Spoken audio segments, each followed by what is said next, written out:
12 tribus juives. Si l'on se réfère aux historiens musulmans, 8 d'entre elles se seraient converties à l'islam. Donc beaucoup de juifs se convertissaient à l'islam, ce n'était pas quelque chose d'anodin. Et puis on peut supposer qu'il ait caché la chose. Appartenance. Bien sûr. Il y avait aussi, à cette époque-ci même, il y avait même des Persans qui se spécialisaient dans l'écriture de faux hadiths pour essayer d'induire toute la nation en erreur. Donc c'est le premier donc qui va monter une sorte de rébellion politique, soi-disant pour... Parce que peut-être qu'il y a eu l'expansion de l'islam, il y a beaucoup de gens qui... Il y a beaucoup de gens qui se sont justement... C'est aussi la frayeur en disant, bon, il y a l'islam, il y a une expansion assez rapide, donc il faut créer... Donc il fallait justement, oui, faire ça. Ce que disait par exemple Abdullah ibn Saba, il a commencé justement par utiliser cette ferveur, cette admiration qu'avaient les gens pour le clan de Ali, qu'on appelait Ahl al-Bayt. Ensuite, il a commencé une sorte d'enseignement. Il disait, chaque prophète a un dépositaire de son savoir et de sa science. Tout comme Aaron était le dépositaire de Moïse, Ali était le dépositaire de Mohammed sallallahu alayhi wa sallam. Donc il a commencé par donner à Ali ibn Abi Talib un statut assez spécial qu'aucun des compagnons du prophète n'avait, somme toute faite. Ensuite, qu'est-ce qu'il disait? Il disait Ajibtu liman yaqulu bi raj'ati al-Masih wa la yaqulu bi raj'ati Muhammad. Je suis sidéré, choqué par celui qui admet le retour de Jésus alayhi salam et qui n'admettrait pas le retour de Mohammed sallallahu alayhi wa sallam. Et puis il disait aux gens, mais il disait pratiquement aux gens, mais soyez un peu plus logiques. Mohammed est le sceau des messagers, c'est le meilleur d'entre eux, pourquoi ne reviendrait-il pas? Et il a continué ainsi. À ce moment-là, il y a Ibn Abbas qui est venu le dissuader de ce qu'il disait. Il lui disait devant les gens, tu as tort, Ibn Saba, etc. Mais lui-même ne voulait pas justement se défaire de tout cela parce qu'il avait une idée derrière la tête. Ensuite, on a commencé même à parler de le châtier, de le punir par la peine capitale. Et Ali était à un moment donné un peu mitigé, mais Ali par la suite s'est prononcé pour la mort de Abdullah ibn Saba qui a pris la suite.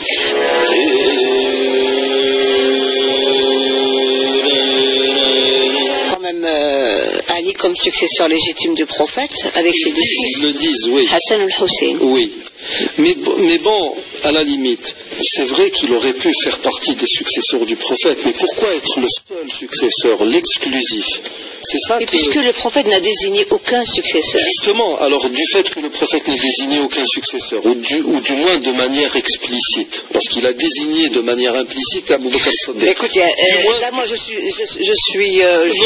ne parle pas des chiites, mais je me dis, dans la mesure où il n'a pas formulé comme on peut formuler, si un jour vous dites à chaque fois il était fatigué, il a demandé de faire la prière Abu Bakr, ça ne veut pas dire tu es mon successeur, c'est aussi ça. Hein. Oui, mais... Et peut-être que les chiites se sont sentis...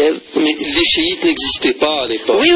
Mais même si cela devait insinuer quoi que ce soit, ça ne pouvait qu'insinuer qu'Abu Bakr était le plus digne de sa succession. D'accord, mais les chiites qui reconnaissent Ali comme successeur légitime du prophète, c'est aussi...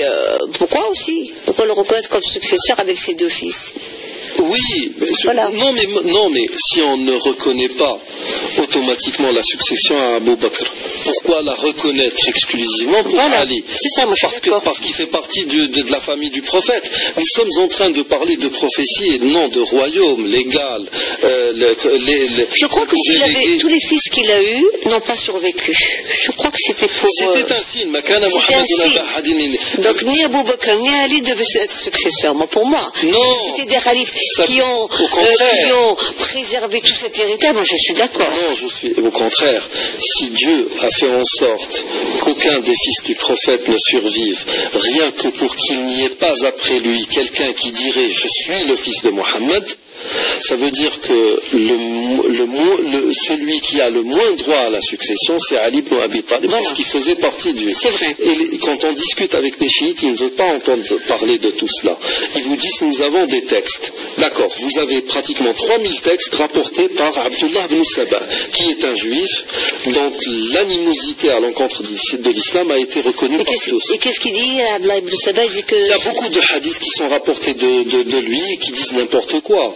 D'ailleurs, les chiites n'ont pas la même rigueur en termes de transmission que les sunnites. Oui. قال النبي الأكرم قال علي قال الحسن قال الحسين, et vas-y que je te raconte n'importe quoi. C'est là le problème. Donc Abdullah ibn Saba a initié une idée. Cette idée ensuite elle a germé, elle a donné naissance à d'autres idées. Après lui il y a eu Shia al-Gharabiya ou bien le Ghurabiya, et cette version du chiisme est allée à dire que le chiisme, finalement, Jibril, quand il est descendu, il a fait une erreur. Au lieu de confier la révélation à Ali ibn Abi Talib, il est allé vers Mohammed, et c'est par erreur que la révélation est tombée sur lui.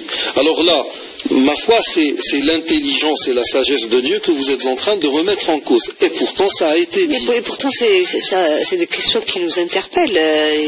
Vous dites qu'il y a un nombre très important en Iran. Les Iraniens, c'est pas n'importe qui. C'est la religion officielle du pays. Ils sont aussi majoritaires en Irak. C'est ça aussi. Bon, c'est la question. Moi, je pense qu'il faudrait, d'une manière plus simpliste, s'entendre et d'échanger entre sunnites et chiites. Je crois, hein, c'est mieux. C'est mieux, et ne pas essayer d'avoir de suprématie l'un sur l'autre. Moi, je pense que c'est ça, parce qu'ils sont importants. Bon, on va terminer avec Ali. Hassan el-Hussein, ça s'est passé à Karbala. Karbala, on dit Karbala qui veut dire épreuve et châtiment. Oui. Les crimes, ils ont été attribués aux Omeyyades, alors que ce serait une frange des chiites. Des chiites qui les a tués. Et ça a été pratiquement dûment prouvé par des historiens. Et le cérémonial qu'il y a en ce moment. Oui, là est tout le problème en religion. Vous savez, j'ai discuté une fois avec un chiite. Et le problème dans cette discussion, c'est que autant lui voulait faire de moi un chiite que moi voulais faire de lui un sunnite. Il faut se remettre en question, même les sunnites. Et le problème, oui, il y a beaucoup de choses. Parce que moi j'ai vu la dernière fois une information, il y a près de 70% à Bahreïn, ils sont à Bahreïn, c'est ceux qui sont les plus, ils n'ont pas de travail, ils sont les plus malmenés. Actuellement, le problème. Je regrette de le dire, mais c'est ça, quoi. Oui, ça on le sait. Actuellement, avec les médias pseudo-arabes ou pseudo-arabes et pro-sionistes, on n'arrive même plus à les classer tellement ils ont dépassé le cadre de toute déontologie. Et de qui vous parlez là? Je parle des médias, de certains médias, sans citer les noms parce qu'on n'en a pas le droit. Oui, mais à Bahreïn, dernièrement, c'était les chiites qui ont manifesté parce qu'ils voulaient chercher du travail, M. Kamal Sheikhat. Le problème est que... les médias ont inventé ça? Non, ce que je veux dire, c'est que ces mêmes médias, alors qu'ils sont en train de surdimensionner la discorde, que ce soit en Tunisie, en Syrie, ils sont en train de faire un blackout sur ce qui se passe au Bahreïn. Pourquoi? Pour la simple raison que ce sont des chiites qui sont en train de se faire massacrer. C'est un véritable massacre. Qui les massacre? Les autorités du Bahreïn. Voilà, c'est pour ça que je vous dis. C'est ce qui est en train de se passer. Voilà. Mais le problème, c'est que nous sommes dans une émission qui devrait être purement religieuse. Non, c'est religieux là. Oui, c'est religieux. On parle des chiites. Pourquoi aujourd'hui? Voilà. Non, ce que je veux dire, c'est que le problème, c'est que dans pas mal de cas, quand nous avons des rapports, par exemple, avec des chrétiens, ils sont moins tendus que ceux que nous avons avec les chiites. Pourquoi? Parce que nous n'arrivons toujours pas à dépasser un cap qui veut que l'on discute avec quelqu'un de choses qui font notre divergence, sans pour autant vouloir à tout prix convaincre l'autre de rallier vos propres idées. Monsieur Kamal Sheikhat, moi je vais répondre à la question que vous venez de poser. Je ne pose pas, je fais un constat. À ce que vous venez de constater. Vous dites qu'on fait une émission religieuse. Moi je suis d'accord de faire l'émission religieuse, mais beaucoup d'auditeurs qui disent c'est quoi, pourquoi il est né qui sont-ils ces chiites? Quelle est la différence qu'il y a entre eux? Bon, on ne donne pas réponse à tout, mais on est là à dire voilà ce qui se passe. C'est vrai, non, ce que vous dites est vrai. Et puis il y a une chose, même qu'on parle généralement tous les groupes affiliés à l'islam, parce que même dans les chiites, il y a Shia al-Kaysaniya par exemple, elle n'a jamais été admise par la communauté chiite alors qu'elle se disait chiite. Il y a même des formes de chiisme qui sont allées jusqu'à diviniser Ali ibn Abi Talib, dire qu'il était Dieu, carrément. Non, bien sûr mais non, que ces idées n'ont pas été admises par beaucoup de chiites. Voilà. Et donc, ce que je veux dire en ayant... Il y a beaucoup de gens qui reviennent d'Iran et ils disent qu'il y a une forme d'ouverture et de démocratie chez les chiites, que évidemment que les occidentaux occultent. Oui, absolument. Une branche donc minoritaire de l'islam, même s'il est difficile d'établir des chiffres précis, on peut estimer entre 120 à 130 millions le nombre des chiites dans le monde, soit un peu plus de 11% de la population musulmane. La communauté la plus importante et la plus homogène se trouve donc, comme on a dit, en Iran. C'est la religion officielle du pays, ils sont majoritaires en Irak, donc beaucoup de lieux sont chiites. Ils représentent 70% à Bahreïn, elle s'est fortement affirmée au Liban, en Syrie, au Yémen, à Azerbaïdjan, en Inde, au Pakistan et en Afghanistan. Non, dans les derniers pays, c'est vraiment des minorités. Oui. Même en Irak, je pense qu'ils ne soient pas majoritaires. Mais vous savez à un moment donné, ça faisait le jeu des Américains que de dire qu'ils étaient majoritaires, parce qu'ils étaient leur figure emblématique en Irak, oui. Leur figure emblématique était ralliée aux Américains, parce qu'ils ont longtemps souffert des iniquités du régime de Saddam. Mais il faut aller avec beaucoup de réserve dans toutes ces statistiques, parce que la plupart d'entre elles ne sont pas vraies. Vous savez, leur poids démographique, il évolue rapidement. Oui. Leur taux de natalité est souvent supérieur aux sunnites, après avoir été pendant des siècles cantonné à un statut de minorité. Vous êtes d'accord avec ça? Non, je suis. Mais ce qui me plaît le plus chez eux, c'est cette rapidité avec laquelle ils se sont, par exemple en Iran, ils se sont reformés, reconstruits. Ça suscite la fascination, qu'on le veuille ou non. Puis ils ont une avancée technologique qui dépasse de loin tout ce que peuvent faire les 1 milliard et quelques de musulmans. Ce sont les seuls à avoir plus ou moins redoré le blason de l'islam ces dernières années en faisant face aux sionistes. Donc, non, nous avons tendance, nous avons tendance à identifier le chiisme à un islam radical et l'assimiler à une secte par rapport à l'islam originel. L'assimiler à un islam radical, je dirais que non, mais l'assimiler à une secte, oui. Il y a dans le chiisme actuel toutes les caractéristiques d'une secte. Tout comme je trouve dans le wahhabisme toutes les caractéristiques d'une secte. C'est une secte pour vous maintenant, le chiisme? Non, il présente les caractéristiques d'une secte. Je ne dis pas que c'est une secte. Ah bon? Quand je le compare avec le sunnisme, nous n'avons pas, par exemple, un clergé qui nous met dans l'obligation de nous référer à une autorité. Ce qu'on appelle les imams. D'ailleurs, l'imama, c'est l'un des points de divergence entre les sunnites et les... Oui. Alors pour eux, les imams sont des imams cachés, en attendant que vienne le Mahdi al-Muntadar. Oui. On peut élire un leader, sauf que là aussi, tout appartient en termes de décision à un clergé de savants qu'eux-mêmes appellent soit Hawzat al-Ulama, soit Wilayat al-Faqih, etc. Donc tout s'inscrit dans tout cela. Il y a beaucoup d'ésotérisme, il y a beaucoup de choses occultes qui nous font penser à une secte. Alors regardez, ces dernières semaines, nous avons vu que chaque école juridique se caractérisait par une méthodologie qui est sa particularité, aucune différence au niveau du dogme. En règle générale, ils ont été des disciples les uns des autres, d'accord sur l'absolu, le dogme, mais il reste le relatif. Pourquoi les sunnites n'ont-ils pas reconnu en tant qu'école ou courant de pensée les chiites? Ils les reconnaissent en tant qu'école, du moins l'école chiisme duodécimaine, le Shia Litna Ishriya. Elle est reconnue. Ils n'auraient pas altéré la véritable sunna du prophète? Qui? Les chiites. C'est ce que je pense personnellement.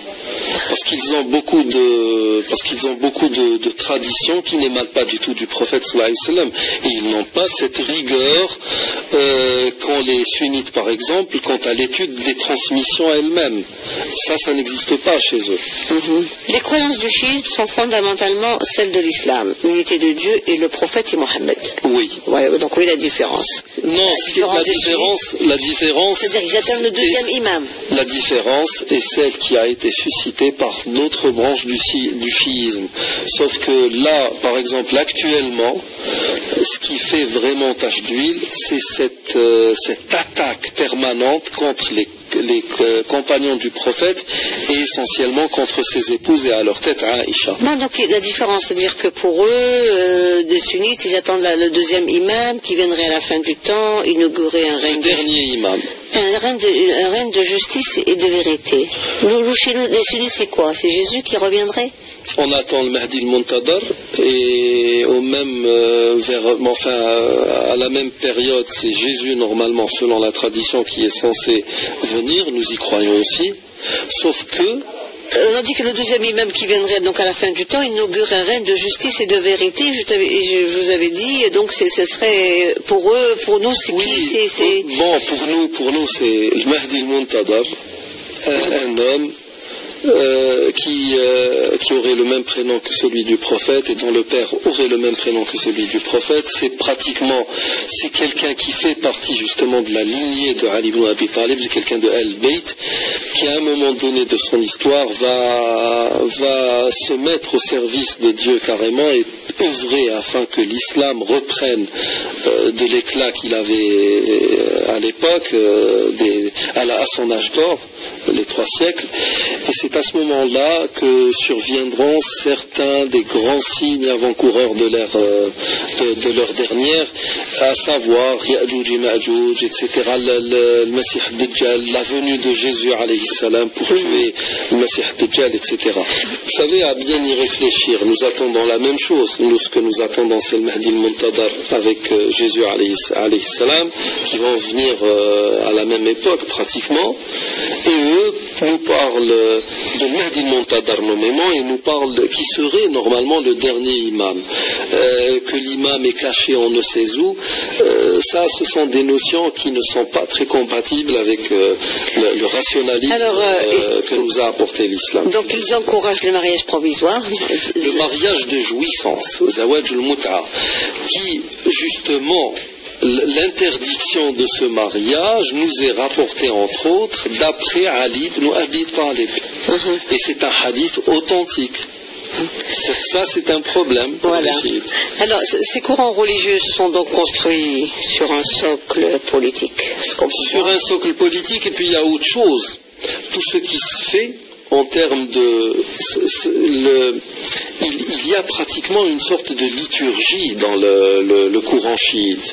Ce n'est pas cette religion simple qui se fie à une tradition authentique, c'est une religion qui se bâtit autour d'un certain nombre de personnalités. Non, mais Jésus va toutes les religions. Jadis, oui, oh là là, toutes les religions, c'est un socle politique, mais alors on le sent.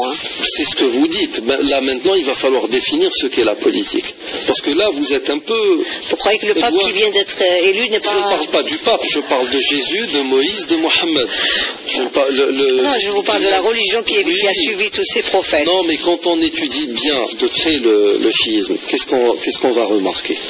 Que tout tourne autour d'un certain nombre de personnalités. Le Hassan, le Hussein, Fatima et quelques personnalités historiques ayant fait partie... Je parle des courants religieux, je ne parle pas des prophètes. Mais c'est ça. Par exemple, moi je célèbre l'Eid Sghir et Eid al-Fitr.